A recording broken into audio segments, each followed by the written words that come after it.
We begin chapter 34. Previously, we spoke about how when we ponder the thought, and even meditate on the thought of God, that there is no other reality but Him,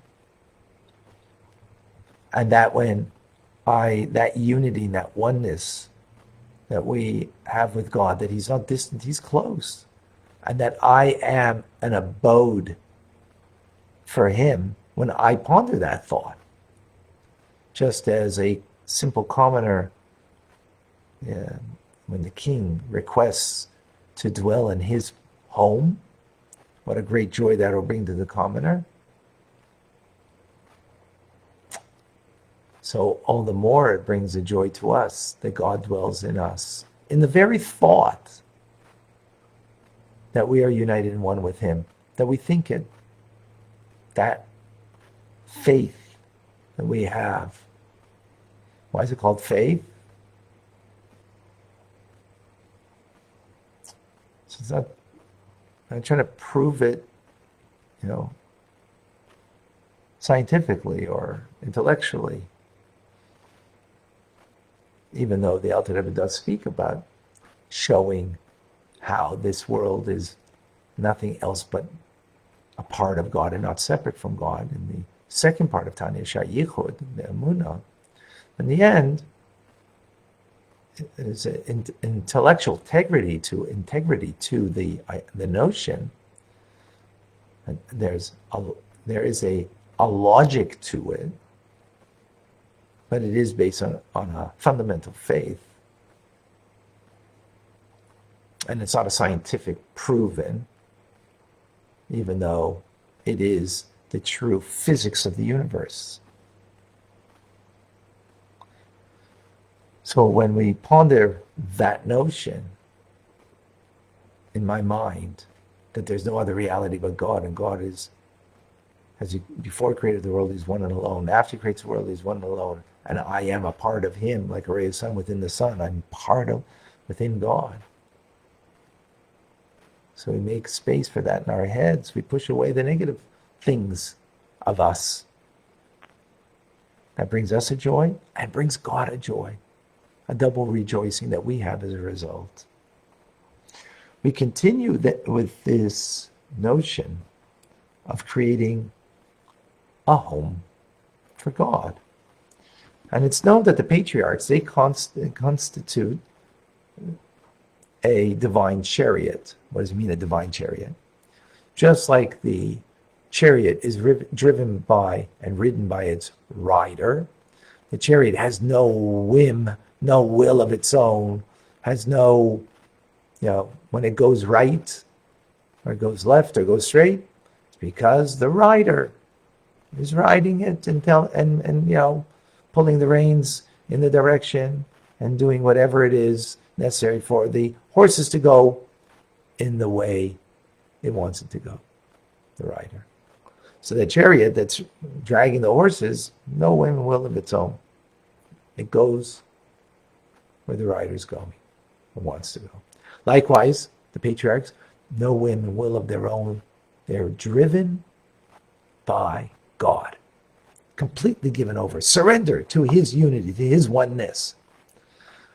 And the prophets that came after them, they also nullified themselves in such a way in God's unity, each according to their soul capacity, of being completely united in one with God, until it came to Moses, Moshe Rabbeinu, who was the greatest prophet of them all. As it says that the Shekhinah, that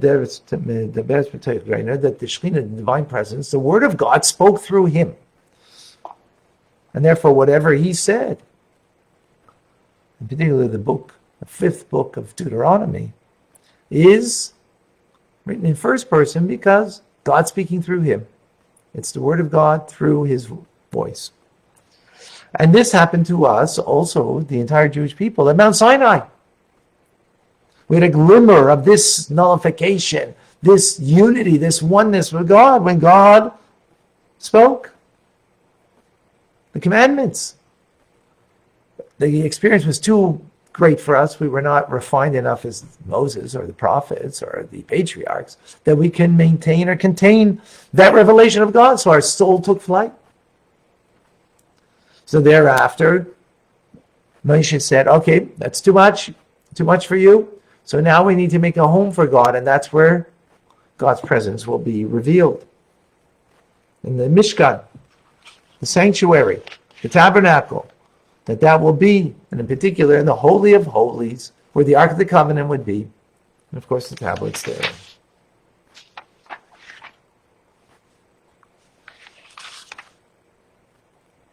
And that's it. Where's God's presence today? We don't have the sanctuary. We don't have the Holy of Holies. We don't have the Ark of the Covenant. Stay tuned for more. We will go there, but not now. We will continue.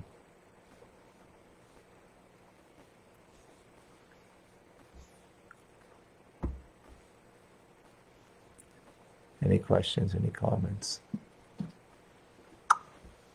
Okay. Trying to find the cursor here. I had this problem before, and I'm experiencing it again.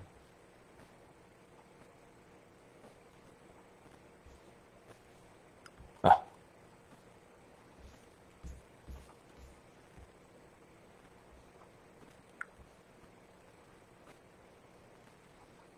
Oh my gosh.